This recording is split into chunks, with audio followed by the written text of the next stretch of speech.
My son's words fell like stones against a glass pane that already had far too many cracks in it. We were standing in his kitchen, that modern, open-concept kitchen I had helped pay for when he and his wife bought the house in the suburbs. The smell of freshly brewed coffee drifted through the air, mixing with a bitter tension that had nothing to do with the drink. "I'm glad Dad cheated on you. He found someone much better than you." Ryan, my 3-5-year-old son, the child I had carried in my womb, the one I had nursed through endless nights, for whom I had sacrificed my own dreams and ambitions, looked at me with a disdain that knocked the wind right out of me. Beside him, his wife, Madison, watched the scene unfold with a barely concealed smirk, like someone enjoying a show she had been waiting a long time to see. The silence that followed was so thick you could touch it. My heart was pounding against my ribs, but my face remained perfectly serene. 60 years of life had taught me how to hide the pain when I was being torn apart on the inside. "You're right, son," I replied, with a calmness that surprised even me. I watched his expression shift for a split second, as if he had been expecting tears, begging, or some dramatic reaction to confirm the power his words held over me. But I didn't give him that satisfaction. I stood up from the bar stool, grabbed my purse from the back of the chair, and walked toward the front door without looking back. I heard Ryan's voice calling after me, perhaps surprised I was leaving so soon, but I didn't stop. I crossed the threshold and pulled the door shut behind me with the gentle quietness of someone closing a chapter of their life. The crisp afternoon air hit my face as I walked down the driveway to my car. Only then did I allow a single tear to escape. Just one, before I wiped it away with the back of my hand. This wasn't the time to cry, it was the time to act. I got into my car and pulled out my phone. I had only one number in mind, only one call to make. I dialed and waited as it rang once, twice, 3 times. "Rose, is that you?" It was the voice of my sister, Eleanor. I hadn't called her in over 5 years due to a foolish estrangement that now seemed utterly insignificant. She sounded surprised, but warm. "Eleanor, I need to talk to you. Can I come over?" Of course, always. I drove for 40 minutes down the interstate to the neighboring town where my sister lived. During the drive, Ryan's words echoed in my mind on an endless loop. "Someone much better than you." Did my son really think that? Did he genuinely believe that his father, the man who had abandoned me after 30 years of marriage for a woman 20 years younger, had made the right choice? But the deepest pain didn't come from the comparison. It came from the crushing realization that my own son had sided with the person who betrayed me. It meant that the years of sacrifice, the unconditional love, the sleepless nights taking care of him when he was sick, working double shifts to pay for his education, none of it had meant a thing. At what point had I lost Ryan? When did he turn into this stranger who looked at me with such contempt? I pulled into Eleanor's driveway just as the sun was starting to set. She was waiting for me on the front porch with open arms and eyes full of questions she didn't ask. She simply hugged me, and in that embrace, I found something I had forgotten existed, the feeling of being loved unconditionally. That night, I told her everything. My ex-husband Henry's infidelity, the bitter divorce, the way Ryan had taken his father's side, the increasingly tense visits, and finally, the words he had spoken that afternoon. What I didn't know then was that calling my sister would trigger a chain reaction that would change absolutely everything, because Eleanor was keeping a secret that Ryan desperately needed to hear. And the next day, when my phone screen lit up with 38 missed calls from my son, I knew the truth had finally started to come to light. Eleanor had made up the guest room for me, the very same bedroom furniture we had shared as little girls when our parents were still alive, and the world seemed like a much simpler place. The sheets smelled of lavender, the scent our mother always used, which Eleanor had inherited along with so many other little traditions. I didn't sleep a wink that night. I laid there staring at the ceiling, flipping through the last few years of my life like someone leafing through a painful photo album. The marriage to Henry, which had started with so much love and so many promises. The birth of Ryan, the absolute happiest day of my existence. The years of raising him, of mutual effort, of building a home I truly believed was solid. When had it all started to crumble? When had Henry stopped looking at me the way he used to? When had my son started seeing me as someone worthy of his scorn? At dawn, Eleanor knocked softly on the door and walked in carrying 2 steaming mugs of coffee. She sat on the edge of the mattress and looked at me with those eyes that had known my secrets since before I even knew how to keep them. "Rose, there's something I need to tell you," Something I should have told you years ago, but I kept quiet because I thought it was for the best." Her tone put me on high alert. Eleanor was never one to keep secrets, or so I had thought. "What are you talking about?" She sighed deeply, like someone bracing to drop a massive weight they've been carrying for far too long. "Do you remember when Ryan was 15, and he spent that summer with us while you were at the hospital taking care of Mom?" Of course I remembered. Our mother had undergone a very delicate surgery, and I had spent 2 months sleeping in a chair by her bedside, leaving Ryan in the care of Eleanor and her husband, Frank. Henry had claimed he was far too busy with work at the firm to watch his own son. "That summer," Eleanor continued, "Ryan discovered something. He came to visit you at the hospital one weekend, remember? But he went home earlier than planned." My heart started hammering in my chest. Something in my sister's voice told me that what I was about to hear would shatter everything. He found Henry at the house. But he wasn't alone. The air completely left my lungs. The pieces of a puzzle I had never been able to put together suddenly snapped into place with agonizing clarity. Ryan saw his dad with another woman in his own house. In the bed you shared with Henry. Tears began to spill down my cheeks, and I couldn't stop them.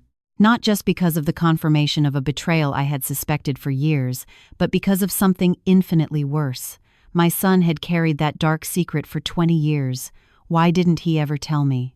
I whispered. Because Henry convinced him to keep his mouth shut. He told Ryan that if you found out, it would destroy you. He said you were emotionally fragile, that you couldn't handle it. And Ryan, who was just a teenager who idolized his parents, genuinely believed that keeping quiet meant he was protecting you. But then, why does he hate me now? Why does he defend his father? Eleanor took my hands in hers. Because Henry spent years poisoning his mind. Rose. Every single time you weren't around, Henry fed him his twisted version of the story. He told Ryan that you were cold, distant, that you never gave Henry the affection he deserved. Ryan grew up torn between what he had witnessed with his own eyes and the lies his father fed him. And when Henry finally left you for another woman, Ryan chose to believe the narrative his dad had built. It was easier than admitting to himself that he had kept a terrible, destructive secret for 2 decades. How do you know all of this? Because Ryan confessed it to me years ago, one night when he came over looking for advice. He was a wreck, Rose. He made me promise I would never tell you. And like a fool, I kept that promise. I got up from the bed and walked over to the window. The morning sun was bathing Eleanor's backyard in a golden light that sharply contrasted with the total darkness I felt inside. "I called Ryan last night," Eleanor confessed. "I told him it was high time he knew the whole truth. I told him things his father never mentioned things about you. About the sacrifices you made, about the fierce love you always had for him, even if he was too blind to see it." I turned around to look at her. "What kind of things?" "Everything, Rose. I told him everything." Eleanor then recounted exactly what she had revealed to Ryan during that late-night phone call. Every word that came out of her mouth felt like throwing open a window that had been nailed shut for decades, letting light flood into rooms I had forgotten existed. She had told him about my difficult pregnancy that nearly cost me my life, about the severe complications I faced when Ryan was born, and the months I spent recovering while Henry barely showed his face at home, always citing urgent work, always absent when I needed him most. She told him how I was the one who got up every single night, no matter how bone-tired I was, to soothe my crying baby while his father slept soundly without batting an eye. She told him about the years I worked double shifts at the manufacturing plant just so Ryan could attend that expensive private prep school Henry had insisted on. The tuition cost far more than we could actually afford, but my husband considered it absolutely essential for keeping up appearances. She told him how I would come home with my hands cracked and my back aching, only to stand in the kitchen making dinner and helping my son with his homework. She revealed the secret I had guarded most fiercely: our parents' inheritance. When they passed away, they left behind a modest trust fund that was supposed to be split evenly between Eleanor and me. But I signed my half over to her so she could pay off the crushing medical debt when her husband Frank got sick. I never told a soul, not even Henry. It was a silent sacrifice, just like so many others I had made throughout my life. "I also told him about college," Eleanor said. I squeezed my eyes shut. College. The dream I had buried so deep in the dirt I sometimes forgot it was ever real. When I was young, I had been accepted into a pre-med program. I wanted to go to med school, become a doctor, help people, and do something incredibly meaningful with my life. But then I met Henry. I fell in love. I got pregnant. He convinced me to drop out, insisting that a good American wife should dedicate herself to the home, promising that there would be plenty of time later for me to chase my dreams. That time never came. Ryan knew nothing about that, Eleanor continued. He didn't know you gave up your career for him. He didn't know you could have been a doctor, that you had a brilliant future ahead of you, and you sacrificed it all to raise him. Henry never told him. I suppose it didn't fit his agenda to let his son know the truth. What did Ryan say when you told him? Eleanor stayed quiet for a moment. At first, he didn't want to believe me. He accused me of lying to make you look good, saying I was always your favorite sister and it was only natural I'd defend you. But then, I sent him something. What did you send him? The letters. Rose. The letters you wrote to Mom when Ryan was little. I felt the hardwood floor shift beneath my feet. I had completely forgotten about those letters. For years, whenever the loneliness and exhaustion threatened to pull me under, I would write to our mother, telling her everything I couldn't say out loud. My fears, my frustrations, my infinite love for my son, my deep sorrow over a marriage that was quietly falling apart.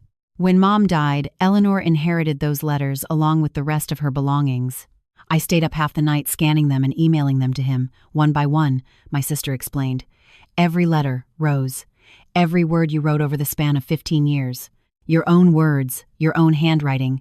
He couldn't deny the hard proof. And what happened? I don't know. He stopped replying to my texts after the third letter. But this morning, when I checked my phone, I had a message from him. It only said one thing. Eleanor held up her smartphone screen for me to see. Ryan's text contained just 4 words that made me hold my breath. Where is my mother? Right at that exact second, my own cell phone started buzzing.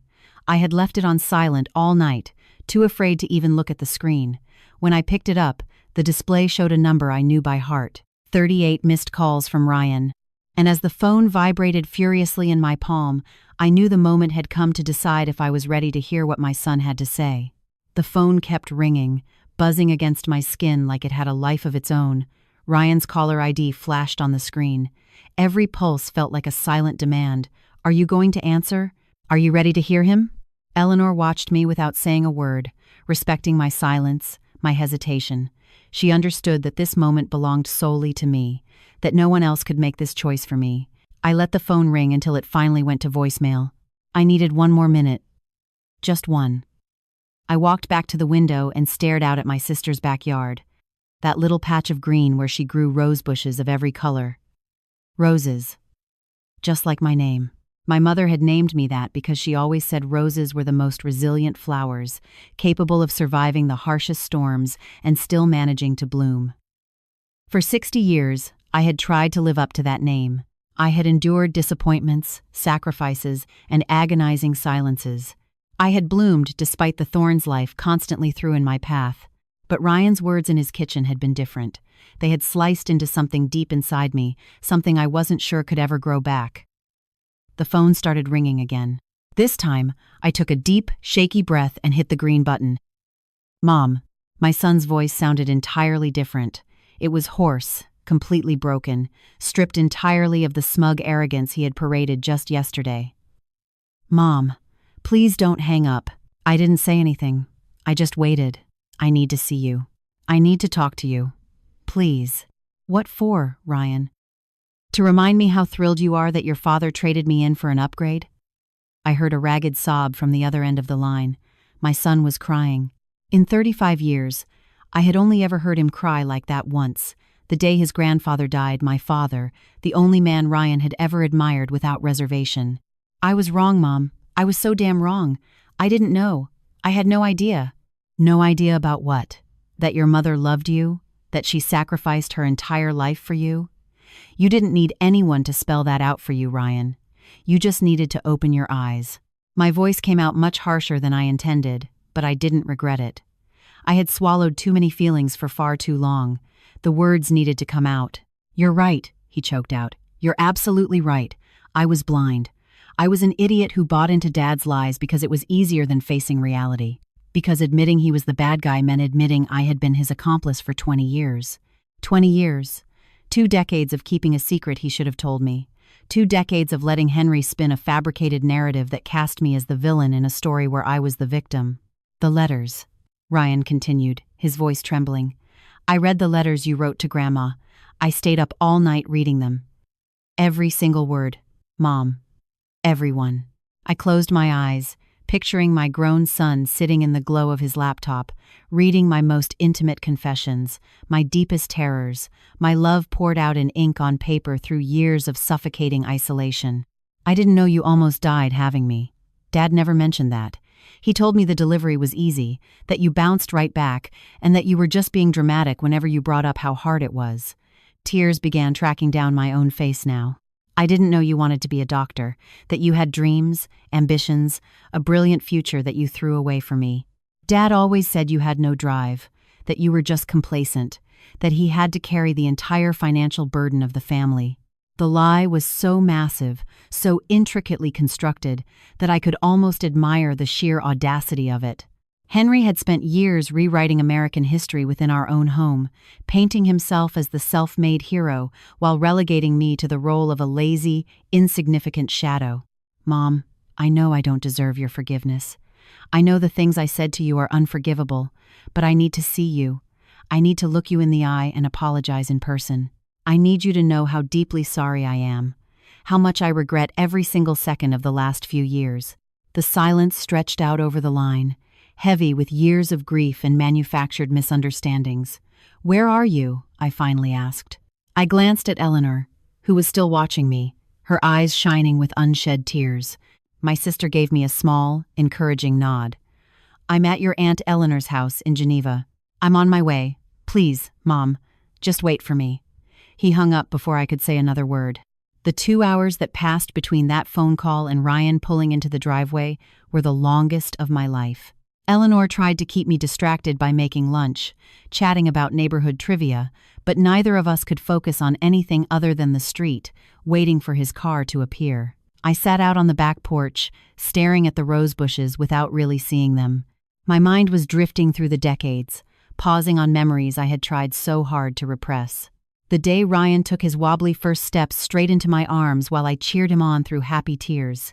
His first day of elementary school, clutching my hand and begging me not to leave him alone.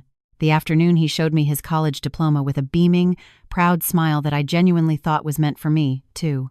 At what exact point had that little boy who adored me turned into a man who craved my humiliation? Eleanor stepped out onto the porch and sat down next to me. Are you ready? I don't know, I admitted. I don't know if I'll ever be ready for this. You don't have to forgive him today, Rose. You don't have to forgive him ever, if you don't want to. But at least hear him out. Give him the chance to explain himself, the chance he never gave you. Her words hit home. For years, Ryan had judged me without ever asking for my side of the story. He had swallowed his father's lies without giving me a single opportunity to defend myself. Could I be better than that? Could I take the higher road? The sound of tires crunching on the gravel driveway interrupted my thoughts. Eleanor gave my hand a quick squeeze and stood up. I'll be inside if you need me. She vanished through the sliding glass door just as Ryan appeared around the side of the house. He stopped a few yards away from me, as if terrified to get any closer. His appearance genuinely shocked me. His eyes were bloodshot and swollen, his designer clothes were severely wrinkled, and his hair was a mess. He looked like he had aged 10 years since I saw him yesterday afternoon. If you are enjoying this deeply emotional story, don't forget to hit the like button and drop a comment down below to tell us what you think. Now, let's get back to the story. Mom, he said, his voice ragged. I didn't reply. I just sat there looking at him, waiting, just as I had waited for years for my son to truly see me. Ryan took a hesitant step forward, then another. Finally, he collapsed onto his knees right there on the patio deck, something I had never, ever seen him do. Tears streamed freely down his face, and he made no effort to wipe them away. I am so sorry, he sobbed. I am so sorry, Mom. I don't have the words to tell you how much I regret everything I did to you, everything I said, everything I let happen. I looked down at my grown son kneeling before me, and I felt something incredibly strange. It wasn't satisfaction at seeing him humbled. It wasn't the sweet taste of vindication that some might expect after enduring so much agony. It was profound sadness, a heavy, crushing grief for the years we had lost, for the love that had been wasted, for the truths that had gone unspoken. "Get up, Ryan," I finally said. "Get up and sit here." I pointed to the patio chair next to mine. He obeyed, wiping his face with the back of his arm, exactly like he used to do when he was a little boy. "I read all the letters," he started, staring at his hands. And with every sentence I read, I felt the ground opening up under my feet. Everything I thought I knew about our family was a lie. Everything Dad told me, every story, every excuse, every justification, it was all complete garbage. "And why did you believe him and not me?" The question slipped past my lips before I could censor it. It was the question that had haunted my nightmares for years. The deepest cut of all. Ryan dropped his gaze. "Because it was easier. Because admitting that Dad was the villain meant admitting that I had been his accomplice by keeping my mouth shut. It meant admitting I had protected the wrong parent while he destroyed the person who loved me most." "And Madison? What part does she play in all this?" My son's face darkened even more. "Madison. She never liked you, Mom. From day one, she saw you as competition, someone who could pull my attention away from her, and I was blind and stupid enough to let her snide little comments poison whatever was left of our relationship." I sat in silence, processing his confession. There was so much accumulated pain, so many gaping wounds, that I had no idea where the healing was even supposed to start. "I need time, Ryan," I said gently but firmly. "I can't just forgive you today. I can't pretend that the things you said to me didn't completely break me, but I am willing to try. I'm willing to listen to you, to hear your perspective, and try to understand how the hell we ended up here." "That's more than I deserve," he whispered. "Probably," I agreed. "But I am your mother, and American mothers, we have an infinite capacity to love our kids, even when that love tears us to pieces." Ryan and I stayed out on Eleanor's porch for hours, watching the sun trace its slow arc across the sky. For the first time in over a decade, we actually talked. Not the superficial, stilted conversations we had forced for years, those empty chats about the weather or the NFL scores, just to kill the awkward silence. We talked about what mattered, about what hurt, about what we had buried for far too long. Ryan gave me his version of events. He walked me through that summer when he was 15, when he got a ride home early and walked in on his father with another woman. He described the sheer shock, the crippling confusion, the terror of a high schooler suddenly watching his entire reality shatter. "I didn't know what to do, Mom," he told me, his voice heavy with an anguish he had locked away for 20 years. "You were at the hospital with Grandma, terrified she wasn't going to make it out of surgery. How could I call you and tell you Dad was cheating? I honestly thought the shock would kill you. I thought you'd have a breakdown." "And what happened after that?" Ryan let out a shaky breath, like a man in a confessional booth unloading a lifetime of sins. "Dad saw me. He realized I had walked in and seen the whole thing. The woman scrambled out of there, and he came looking for me in my bedroom, where I had locked the door and was practically hyperventilating. He sat on the edge of my bed and talked at me for hours. He swore up and down that what I saw wasn't what it looked like, that the woman meant nothing, that it was a stupid, one-time mistake that would never, ever happen again. But it did happen again, I stated, more as a fact than a question. "Yeah, a lot, with a lot of different women. But I didn't find that out until I was much older. That first time, I believed him. I wanted to believe him, Mom. I desperately needed to believe my family wasn't completely broken, that my parents were staying together, that everything was going to be okay. And why didn't you ever tell me? Not even years later, when you were a grown man." Ryan rubbed his face with his hands, a gesture of sheer exhaustion I recognized instantly, because I had done it myself 1,000 times. Because Dad convinced me it was our secret. He gave me this whole speech about how guys sometimes make mistakes, but it doesn't mean they stop loving their families. He manipulated me into thinking that by staying quiet, I was actually protecting you, protecting all of us. And I was naive enough to buy it. Tears welled up in my eyes again, but this time I let them fall. I let them flow freely, washing away years of suppressed agony. "The thing that hurts the most," I said, once I could manage to speak, "is not that you kept the secret. You were a kid, Ryan. A teenager trapped in a horrific situation no child should ever have to navigate. What destroys me is what came later, the years of freezing me out, the looks of sheer disgust, the cruel, cutting remarks. That wasn't your father's doing. That was your choice. Ryan nodded slowly, accepting the brutal truth of my words without throwing up a single defense. You're right. Dad planted the seed, but I'm the one who watered it and let it grow. Every year that passed, the secret got heavier and harder to carry. And instead of manning up, facing the music, and telling you the truth so I could be free of it, I took the coward's way out. I chose to distance myself from you because looking you in the eye had become physically agonizing. Why agonizing? Because every time I looked at you, I saw a woman who was being chronically betrayed. I saw a mother who had sacrificed her entire life for me, while I was harboring a secret that would have ruined her. The guilt was eating me alive, Mom, and instead of owning it, I projected it. I turned it into resentment. It was psychologically easier to convince myself that you were the problem, that you had done something to drive Dad away, than to admit I was complicit in your abuse. His confession hit me with the force of a freight train. For years, I had laid awake wondering why my son had pulled away, why he looked at me with that chilling cocktail of coldness and hostility that I could never make sense of. Now, I finally had the answer. Even if it wasn't the one I ever wanted to hear. And the things your father told you about me. Did you actually believe them? Ryan took a long time to answer. When he did, he was barely whispering. Not at first. When I was in high school, I knew it was garbage. I knew you were an incredible mom, that you loved us, that you busted your ass for us every single day. But Dad was relentless. Every time we were alone in the car, or watching a game, he found a way to plant a tiny seed of doubt, to question your motives, to spin his version of reality. What kind of things did he say? That you were frigid, that you never showed him any physical affection, that he felt completely alone in his own marriage, and that's why he was forced to look for comfort somewhere else. He'd tell me stories about when you guys were dating, but he'd twist them, warping the details to make you look like the root cause of all his misery. Every syllable was a knife to the chest, but I needed to hear it. I needed to comprehend the sheer scale of the psychological warfare my son had been subjected to. He also went after your side of the family, Ryan added.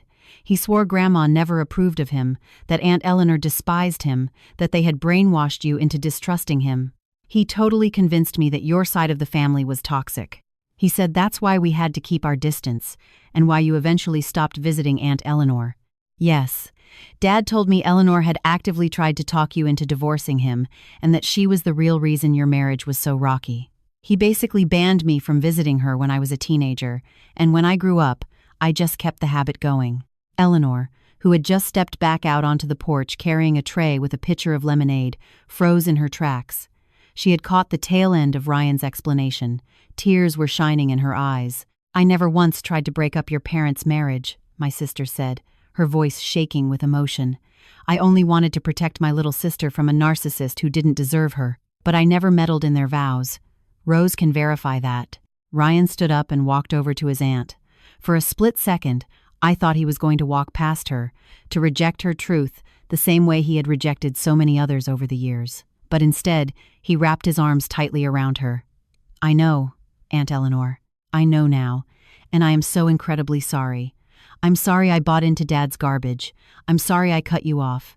I'm sorry I wasn't there for you when Uncle Frank got sick and you needed family. Eleanor hugged him back fiercely, weeping silently into her nephew's shoulder. It was an embrace that was 2 decades overdue, a bridge finally being rebuilt after rotting in ruins for years. When they finally pulled apart, Ryan came back and sat next to me. His expression had shifted. It wasn't just crushing remorse in his eyes anymore. There was something else. Something that looked a lot like fierce American resolve. Mom, is there something else you need to tell me? Something I realized last night while I was going through your letters. Like what? In one of the letters, you mentioned taking out a loan. A private loan to pay for my university tuition, when Dad claimed we didn't have enough saved in the college fund. I closed my eyes. I had forgotten I even told my mother about that. It had happened during one of my darkest periods, when the crushing weight of American financial pressure threatened to snap me in half, and I had absolutely no one else to turn to. Is it true? Ryan pressed. Did you take out a loan for my tuition? Yes, I admitted softly. Your father insisted we couldn't afford the out-of-state private college you had your heart set on. He said you'd have to settle for the local state school. But you had busted your tail to get accepted into that program. You were so incredibly excited. I couldn't let him take that away from you. And Dad didn't know about the loan? No. I hid it from him because I knew he'd shut it down immediately. He told me if I wanted you to go to that fancy school, I'd have to figure out how to fund it myself. So I did. I picked up extra shifts. I did freelance alterations on the weekends. And I took out a Parent Plus loan that took me 8 solid years to pay off. Ryan sat in stunned silence for a very long time. When he finally spoke, his voice was thick with an anger he made no effort to hide. Dad told me he paid my tuition in cash. He told me that on graduation day, when I hugged him and thanked him for everything he sacrificed to put me through school, he stood there, shook my hand, and soaked up my gratitude without ever mentioning that he hadn't sacrificed a damn dime. Without mentioning that his wife, the woman he claimed was dragging him down, was the one carrying that massive debt. The sheer magnitude of Henry's sociopathy was finally laid bare in the glaring daylight. Not only had he serially cheated on me, not only had he successfully brainwashed our son against me, but he had actively stolen the credit for my grueling sacrifices, parading around as the self-made hero of a story where I was the only one doing the bleeding. There's something else, Ryan pushed on. In another letter, you talked about a business trip. A trip Dad supposedly took for the firm when I was 10. I remembered that trip vividly. Henry had been out of state for 2 solid weeks, claiming he had to attend a critical corporate conference in Chicago. I had been left alone to juggle the mortgage, the household, and taking care of Ryan, who came down with a severe flu that spiked a 103-degree fever and kept me awake for 3 days straight. What about the trip? In your letter, you said you found a hotel receipt in his luggage. And the dates and city didn't match the conference. You suspected something was wrong, but you didn't have hard proof. I never did. Your father was meticulous about covering his tracks. Well, I have the proof now, Mom. I looked at him, completely lost. Last night, after I read your emails, I called Dad. I confronted him with what I found. I demanded answers. He tried his usual gaslighting routine at first, denying everything. But when I told him Aunt Eleanor had spilled the truth about what I walked in on when I was 15, he totally folded. What did he say? Everything. He confessed to all of it, Mom. Every lie, every affair, every random woman. He admitted he started cheating on you barely 2 years after the wedding, that he never stopped, that his shiny new wife is just the latest in a decades-long rotation. My son's words validated what my gut had secretly known for years, but what my mind had never had the courage to confront. My entire American dream of a marriage had been a farce almost from day one. 30 years of sweat equity invested into a man who had never respected our vows. And what else did he say? Ryan hesitated, clearly not wanting to strike the final blow. He told me he never loved you. He said he only married you because you got pregnant, and his conservative parents pressured him to do the right thing. He claimed he spent his entire marriage feeling trapped, seeking out other women to find what he claimed you couldn't give him. It should have gutted me.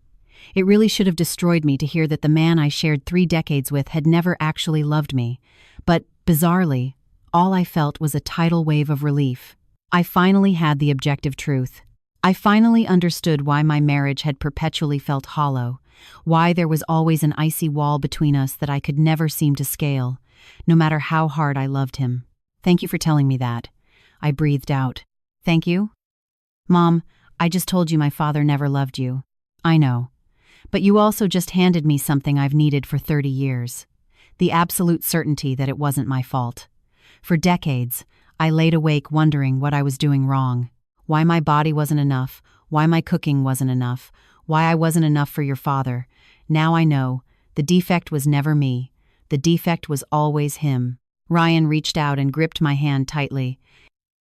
You are more than enough, Mom. You always were.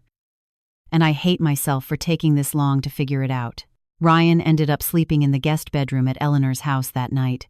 My sister made up the bed in the room that used to belong to her son before he moved out to the West Coast. The 3 of us ate takeout pizza around the kitchen island in a silence that, for the first time in years, wasn't suffocating. It was the peaceful quiet of combat veterans who had finally laid down their weapons and were just resting in each other's company.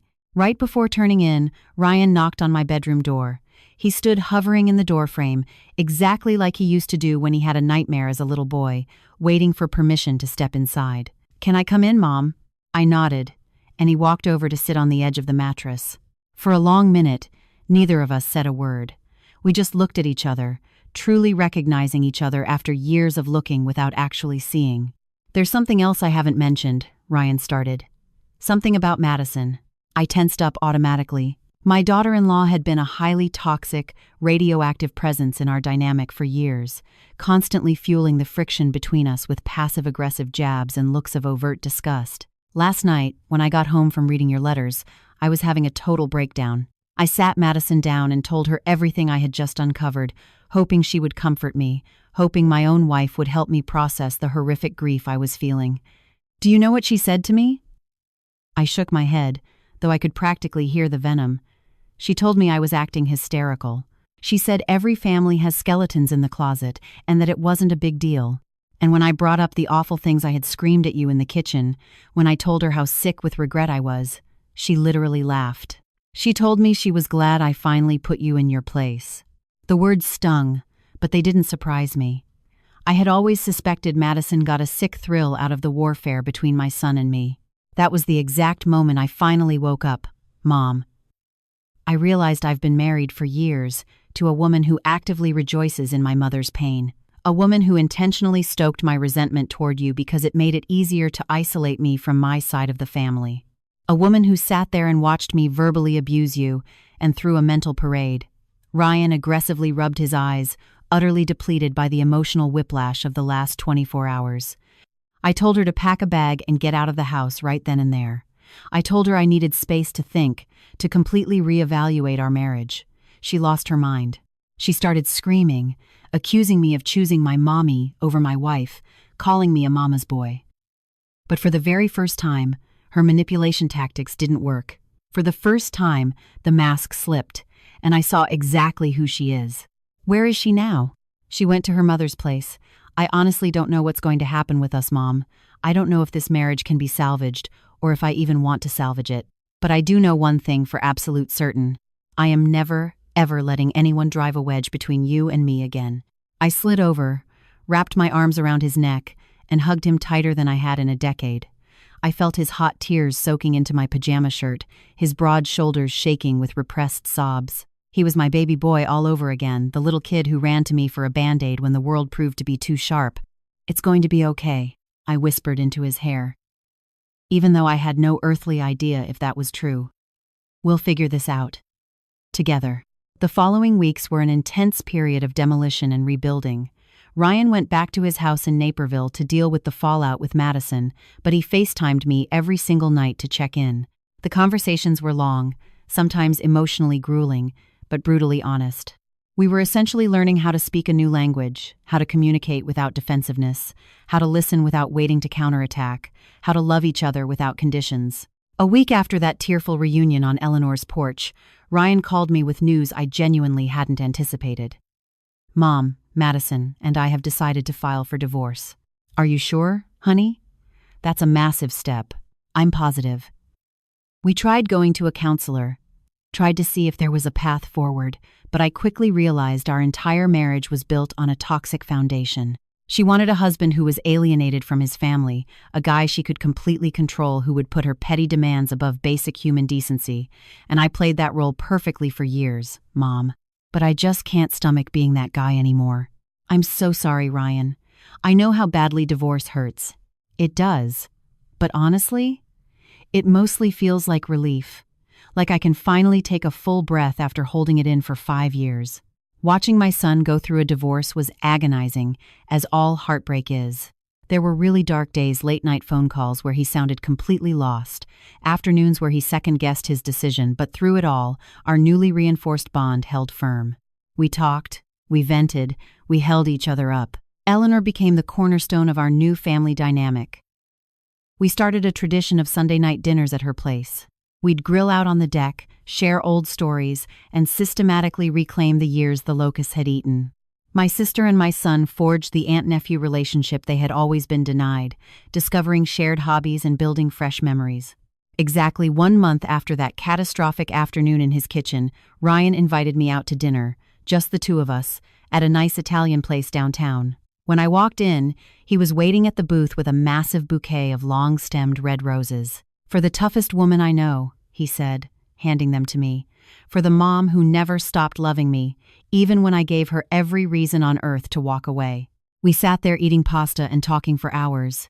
He updated me on his life, the modern downtown apartment he was applying for, the promotion at work he was finally excited about, but he also turned the spotlight on me. He asked about my ambitions, my buried dreams, what I actually wanted to do with the back nine of my life. "It's never too late to start over, Mom," he told me, echoing the exact advice I used to give him when he struck out in Little League. And he was dead right. At 60 years old, I was stepping into a brand new season. A season where the trauma of my past no longer dictated my future. Where the love of my son, salvaged from the wreckage, lit up my mornings. Where the American family I thought had been utterly destroyed was being rebuilt brick by brick on a foundation of raw truth and radical forgiveness. Driving home that night, I looked up through the windshield at the stars and genuinely smiled for the first time in what felt like a lifetime. The road had been hellish, but I was finally coming home. 6 months after the blow-up in Ryan's kitchen, my life was completely unrecognizable. Not because I had won the lottery or moved to a beach, but because I had fundamentally changed.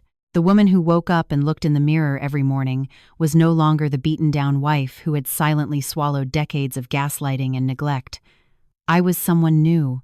Someone who had finally learned to look at her own reflection without searching for the flaws that supposedly justified someone else's inability to love her. Ryan and I had built a completely new relationship. We couldn't go back to the before, because the before was a facade held up by secrets and lies. This new bond was genuine, resilient, and anchored in the kind of blunt honesty we had starved ourselves of for decades.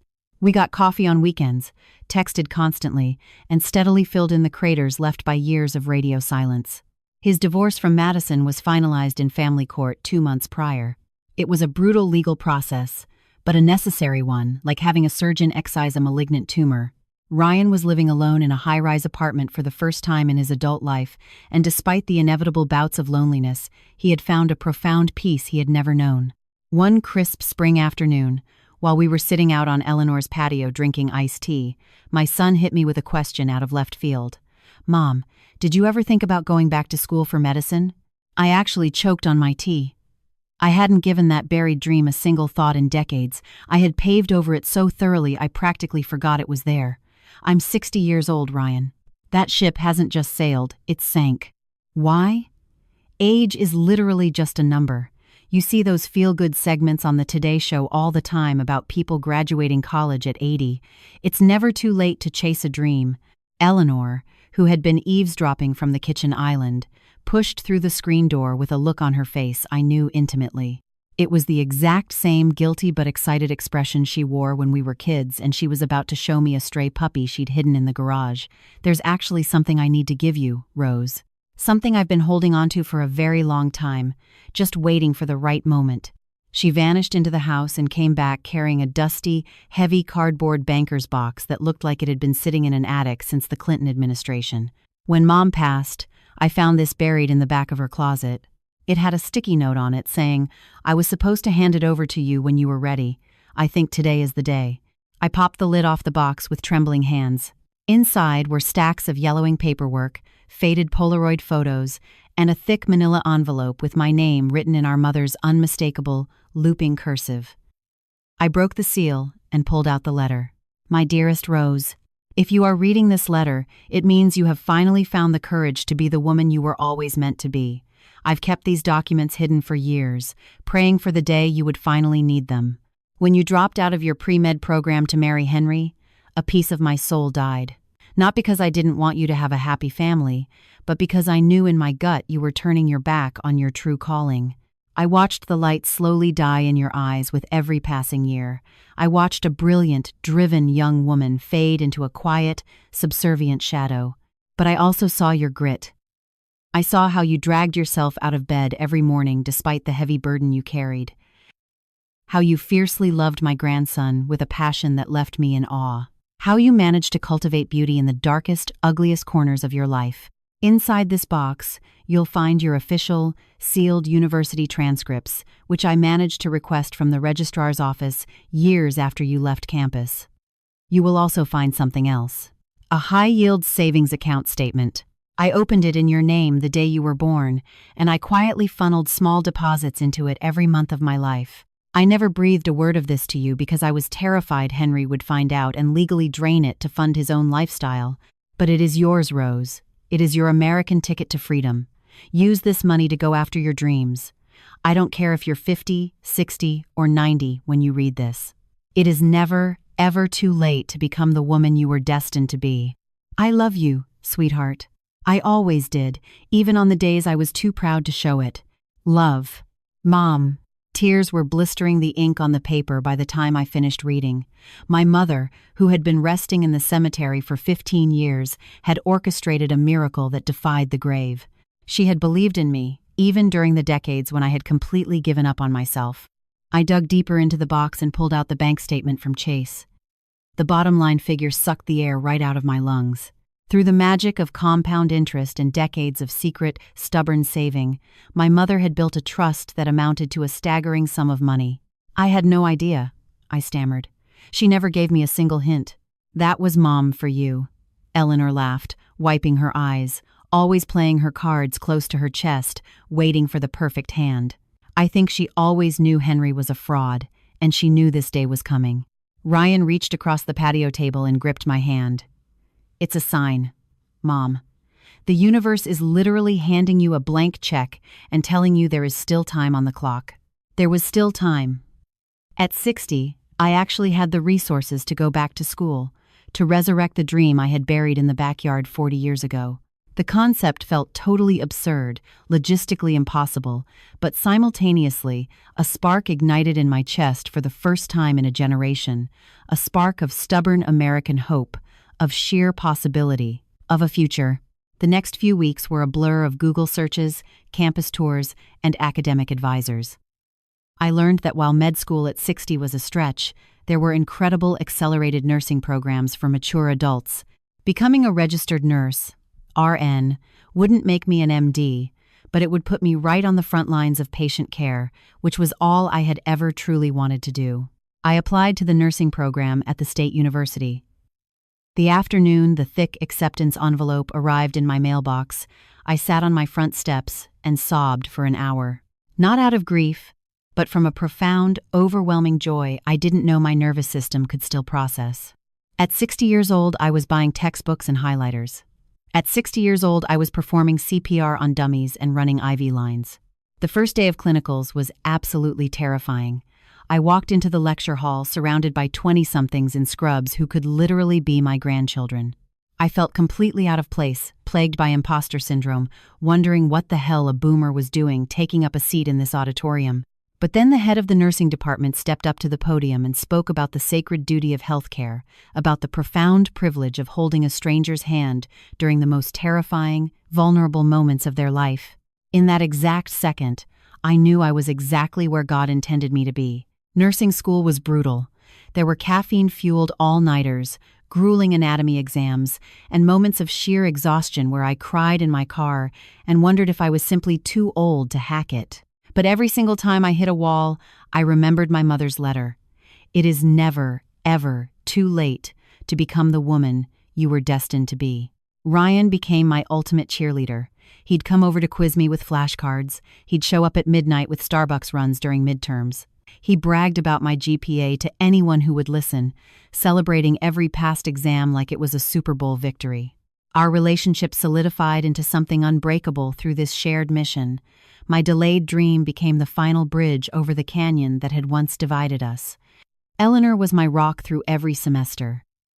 Her house in the suburbs became my weekend sanctuary, a place where I could crash on the couch, hide from my pharmacology textbooks, and just be the little sister again. 2.5 years after that fateful blow-up in Ryan's kitchen, I walked across the stage to pomp and circumstance. Ryan and Eleanor were sitting in the front row of the university gymnasium, screaming their heads off and waving a ridiculous homemade sign while I was handed my Bachelor of Science in nursing. I was 63 years old. My hair was grayer than it had ever been, and I had smile lines carved deep into my face, but I had never felt more radiant. I passed my NCLEX exams and landed a job as an RN at a community health clinic in the city, specializing in geriatric care. I spent my days treating elderly patients who, much like me, had been overlooked by a society that idolizes youth and discards experience. Every single patient who squeezed my hand reminded me why I chose this brutal, beautiful profession. Every grateful smile acted as an ointment, steadily healing the deep lacerations of my past. Henry actually had the nerve to reach out to me once, about 6 months after I got my nursing license. He had heard through the suburban grapevine that I was an RN making my own money, and suddenly he wanted to catch up over coffee. I replied via text with a single sentence, "I wish you the best, but my history with you no longer dictates my future." I blocked his number. I never heard from him again. Today, as I sit on the back deck of the cozy 2-bedroom townhouse I bought with my own hard-earned salary, looking out at the rose garden I planted in honor of my name and my mother's memory, I can finally look back at the chaotic road that led me here. My son's vicious insults in that kitchen were the spark that blew up my life. In that exact moment, they shattered my reality. But looking back, I realized they were the violent shock to the system I needed to wake up from a 30-year coma. Sometimes, the most excruciating trauma is the exact catalyst required to force a change. It holds up a mirror and forces us to decide, are we going to stay the pathetic victim we've always been, or are we going to fight like hell to become the person we were meant to be?